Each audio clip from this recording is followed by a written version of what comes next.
Thanks, Conor. And welcome to the guests from the witnesses from both bodies, and acknowledge the important work that you're doing, and indeed your workforce in both semi-state bodies. Could I just ask Kieran, and our time is short, so if you can keep answers, I'll try and keep my questions very direct. If you can keep the answers very direct as well, just in terms of using the time well. What percentage of your funding, first of all, what was your overall spend last year, and what percentage of that funding went on replacing pipes in the ground? In other words, water supply pipes that were leaking. What was the breakdown of that roughly? You know, within a percentage point or so, because obviously you have a pie chart, I presume, as a corporate body that shows your spend for last year. Maybe Ms. Attridge could answer that.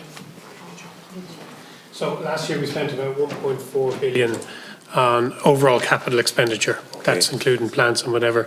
And then the leakage repair programme, which is our overall leakage repair programme, 250 million? Yeah, it's 1.6 billion over the next 4 years. No, so last year would have been 300 million. My question is, in 2024, how much was spent replacing pipes in the ground?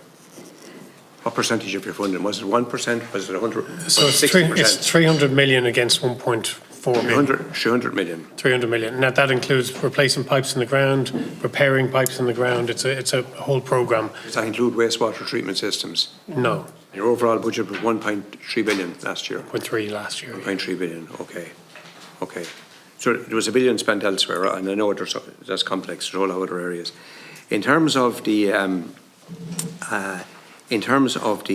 Shannon Dublin pipeline, what's the estimated overall cost of that now, that project? It's between 4.6 and 6 billion.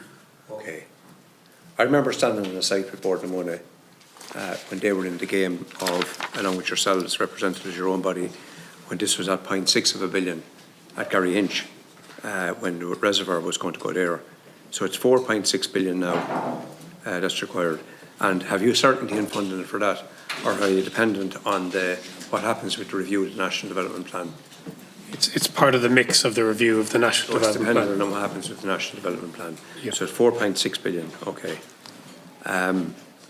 And could I ask in relation to the cost of connections?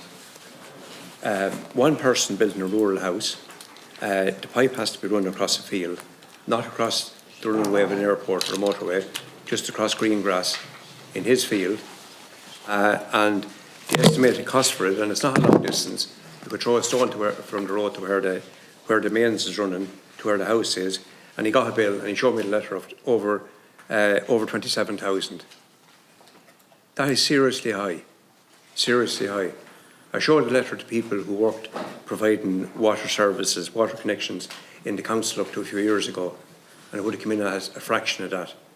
And is there an option, the question I'm asking in that case, is there an option for the person to lay the pipe themselves too? Because a lot of conversation today has been about the difficulty in servicing new estates and all that. And I understand that. There's builders coming to me about that as well. But here's an area maybe where we can help or let people help themselves. If the householder or the person building the house, a young couple in this case with a family, who are living in a temporary dwelling, trying to get a house built on his land, on his home place, if they're able to provide lay the pipe themselves and bring it to the road, will Irish Water facilitate that? There's one way we could speed up some housing, at least in rural areas. Yeah, I'm going to ask Margaret to take that one. Yeah, we are, by year end, we will have a self-lay in public roads approach. So it'll be a situation where developers, there will be a list of 80 accredited contractors that the developers, either single houses or... That's fine, Ms. Attridge, but it's a different question I'm asking you. This is where the builder of the house, this couple are building a one-off house, and the pipe needs to be laid at a certain number of yards, a certain number of metres across this small field to meet the mains on the road. What I'm saying is that, and you will do the connection, I understand that, but is it acceptable? Will you allow for that person, that household, to be able to bring the pipe to the road across the green field. We don't know the Their exact field. circumstances, but look, if we could take that individual Would you please? question away. And come back to me on that. And we do work with individuals where that, because we know 27,000 when you're Okay. building is huge. Yeah, And we it's do huge. work with individuals and we do try and get those costs down. Thank you very much. I do think, and I'll add on the time, the question the Deputy is asking is, do you foresee, and you said you're foreseeing with developers, self-build, do you see a possibility for, say, a rural dwelling house, the same situation we put in place, where that same pipeline could be delivered at a far cheaper price, done by them through a local contractor rather than through Irish Water? Do you see that as a possibility? And Yeah, the issue with developers is the public road side of things. So that brings the complexity of restating the road. If it's going through somebody's field, the request we would have is that there's way leave. So if we have to go and fix it afterwards. Do you own the field? Do you own it? But You then own the field. Okay. the quote we gave doesn't make any sense to me in that Okay. section. So I think we take that one away Yes. and clarify it, yeah. I'll be back to you on that one. So just at ESB, and just welcome to ESB, you have in the region of 4,000 workers now.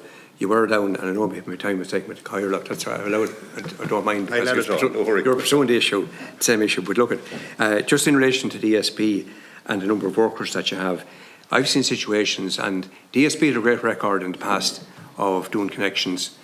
Somebody would apply for a connection, and within a week or 2 weeks, the crew cab or the van would be up there connecting up very, very quickly. You had a workforce of about 9,000. And at one stage, you went down to near 2,000, I think, there a few years ago, went very, very low. One of the effects of that is that jobs, particularly jobs for public bodies, increased. A housing project was held up for a local authority that I'm familiar with. It was held up for a year and a half waiting for the connection, because the connection was held up because ESB couldn't get the contractors to do the connection. In the intervening period, the builder said, I want 60 or 70% more for doing this job. The department said to the council, we're not giving it to you, right? And this went back and forward for another 6 or 8 months, right? So do you see the problem that I'm outlining? The point I'm making to you here is that, you know, that Margaret Thatcher believed that if you privatise everything, it would all work out more efficient and cheaper, right? There's an example of how it went completely crazy. And I welcome the fact, in fact, I was talking to a young person recently who has just started an apprenticeship with you, and it's great to see those apprenticeships starting again. But is it your aim to try and increase your own direct workforce that the local manager has control over and can say, I want that job done next week or the week after? In other words, you know, that's not dictated by, the builder or the contractor's off doing other work and will come whenever it suits them.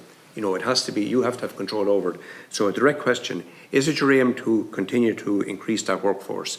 Mr. Tarrant. Yeah, so if you go back to 2021, we were in, just as ESB Networks, as part of ESB, about 3,350 people. So we've seen significant retirements in the meantime, but we have got that number up over 4,000. We've hired, I said in the opening statement, I think well over 1,000 people, but I'd say it's probably at least 1,300 that we've hired. And we've extended as well our apprenticeship programme from around 60 per annum up to about 150. I read those figures, and will that continue?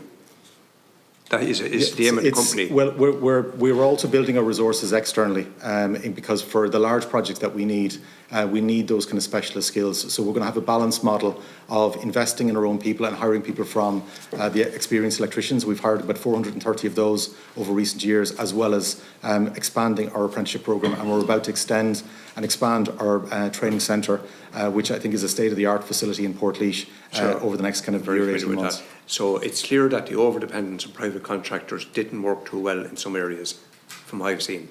Well, it's a balanced model, I think, is important, because we need resources. We have superb indigenous contractors here, as well as our own people. Right. And just one quick question, just so as my minute went, just very, very quickly. In relation to the data centres and the housing obviously, you know, it's projected you're probably going to wind up with around somewhere between 200 and 250,000 new homes between now and 2030.